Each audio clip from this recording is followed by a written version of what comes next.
It is my utmost pleasure to introduce you to our MG staff commencement speaker, Mr. Kumm.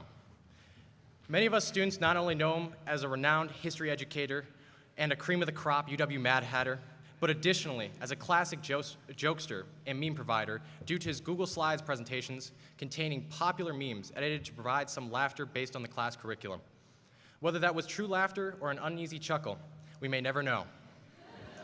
Folks, the man, the myth, the meme, Mr. Jonathan Kumm.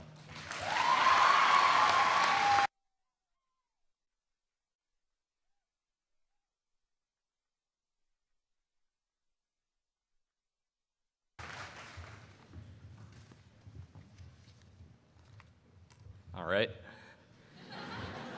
Class of 2018, let me first say it is a huge honor to be before you today, speaking at your graduation commencement.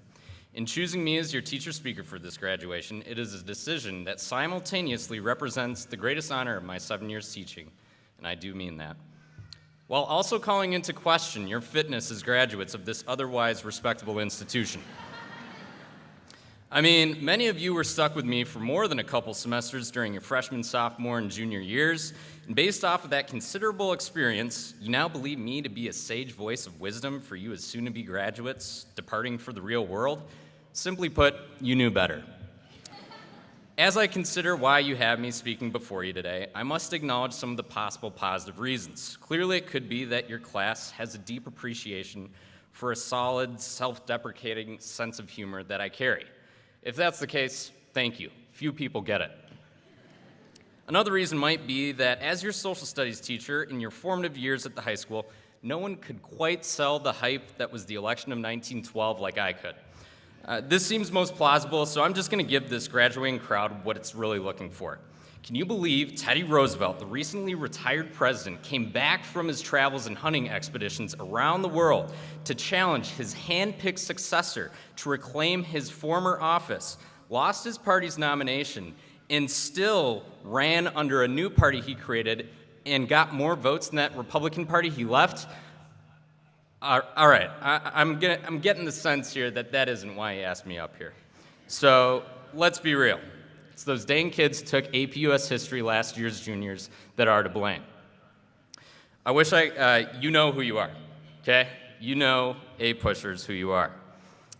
I wish I could bombard everyone here, as you already alluded to, with a well-placed yet obscure A-push-worthy meme, if not several, but I'll spare the rest of you.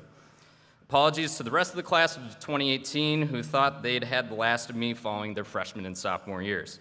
Your peers who had me as juniors are probably guilty for this, and you're now paying for it just moments before you graduate. So as long as I have you all hostage, I'll impart to you some words of advice as you head into the so-called real world. I'll start with the trivial and base it off my experience as a freshman in college. Be careful with cafeteria food. It stacks on those trays and plates pretty easily, and there's sadly some truth to the freshman 15. There's also a point at which you will look down at the same cafeteria pizza you've had each night for the previous month, which previous to that point you had always spoke of with loving affection, and it is at this point that you will say, man, this pizza actually really sucks. These are moments of enlightenment, my friends, and you can expect them to occur not just in the dorm cafeteria of a four-year college, but continuously through these next years of your young adulthood, wherever that may be.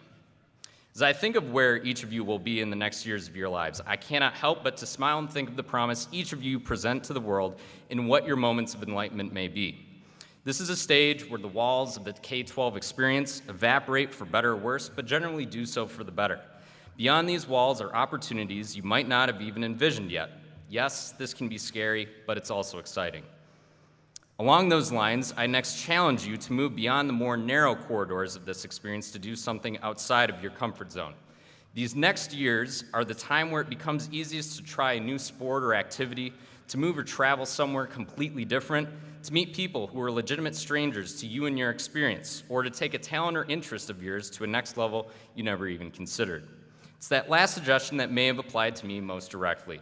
Before attending UW-Madison, I sang in my high school choir and had what I still consider to this day to be an only better than average voice. A lot of you probably want me to start singing right now and prove it, but my excuse is that I never was a soloist. Sorry folks, it's not happening today. Anyway, I never thought of doing anything more with singing, but I knew that I did carry some lower tones that might be desirable for an a cappella group of all things. Under the suggestion of a family friend, I tried out for a group on campus called the Mad Hatters, and as many of you in the crowd may know, I didn't get in on the first try. Hopefully got a few of you on that one. Now that said, it was a surprise to me that I had made their final round of auditions that first time, so when their spring auditions rolled around later my freshman year, I tried out again and this time made it into the group. From there, I spent the next 4 years practicing and performing with what would become some of my best friends to this day.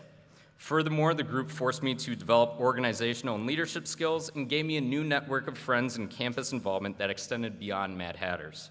I tell you this story not to relive glory days or to say that everyone should join some goofy group on a college campus if they can, but to say that when you're 18, 19, 20, it's totally worth it to do something entirely different, new, and out of your typical comfort zone.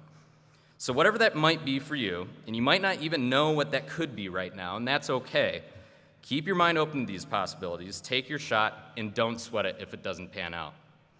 You are at an age where what you risk is minimal in comparison to the potential reward and when your opportunities are going to be most plentiful. These small, calculated risks can change the trajectory of your life forever and for the better, as I know it has mine. So do yourself the favor and take some chances. As you find and create these new opportunities for yourself, I hope you are also able to find community. Community is a broad term, so allow me to define it. A place where people are members and have a vested interest in furthering a common pursuit. A place where people can be individuals, yet they feel like they belong to something greater than themselves. Community can be found in schools and classrooms, places of worship, homes and neighborhoods, workplaces, among social groups, and even online. It certainly doesn't take any one form. It is the sense of community that brings me to you today. I feel bound to your journey in some way, however small that connection might be, as we've shared this building and I was along for that ride that was your education these past 4 years. That connection could be any of the following. You successfully defending your castle from my siege during the Euro Castle project freshman year. Of course, that doesn't describe the vast majority of you whose walls couldn't withstand a basic barrage of missiles from the trebuchet. Me barking at you for starting your intramural game late on a Tuesday morning before school. Looking at you and your team, Taylor Duncan.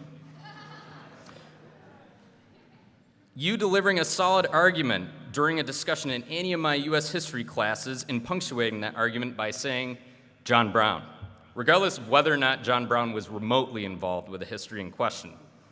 You keeping it real and chatting with me on the sidelines of one of your games. Brooke Nelson, your sarcasm was always appreciated, regardless of the score of the soccer game. Watching the Nook of the North and World Cultures and hearing my impression of the 50s narrator, and that is Nanook's wife, Nyla, the smiling one. You coaching me through my lines in your French Force soap opera. Yes, that is a thing. You can ask Marion McKenna. Or on the shared experience of having to stand outside awkwardly during yet another MG fire drill, regardless of the conditions outside. Or is this one a drill? Or honestly, just saying hi to me in these very halls. All of these moments, in addition to countless others, some highly notable, some highly mundane, make me feel like I belong and make me feel bound to you in your journey. They give me purpose and they drive me to become a better teacher and a better person. They make my day just a little bit better in some way and you're a part of it. This is what I mean by community, and MG has provided it to me most vividly these past 7 years. And for that, I'm grateful and thank you for being a part of it. I know you might not feel the same affinity or community from MG as I do, and I'm not asking you to see your experience in the same way.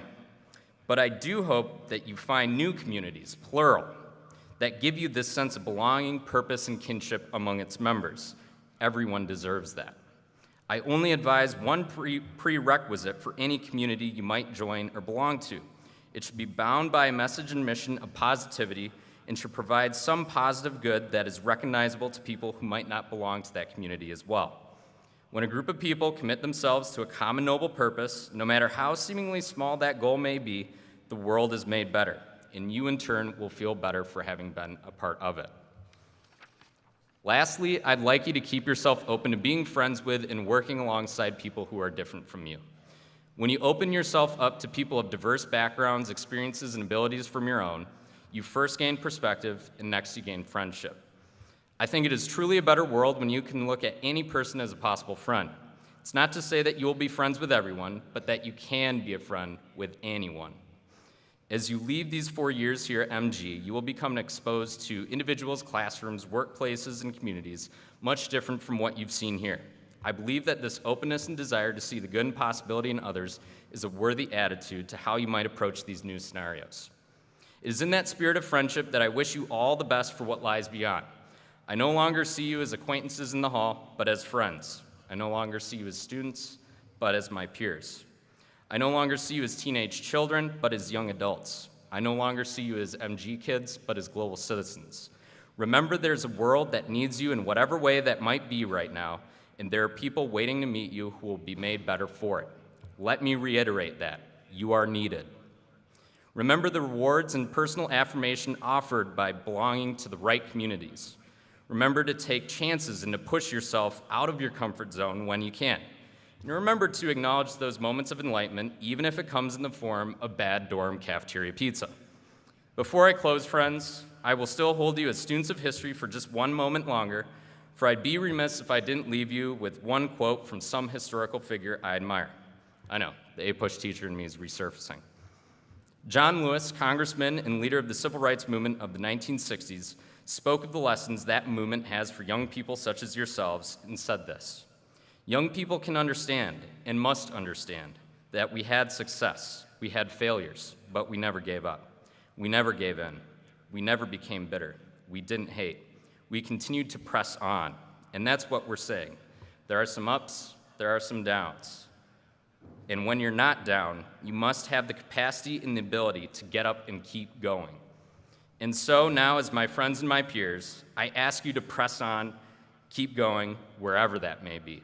Find a way to bring others into whatever work you do and do so with love and make the world better. Thank you for giving me this stage today, and take pride in your graduation, but even more so, look forward to your futures. I certainly do. Thank you.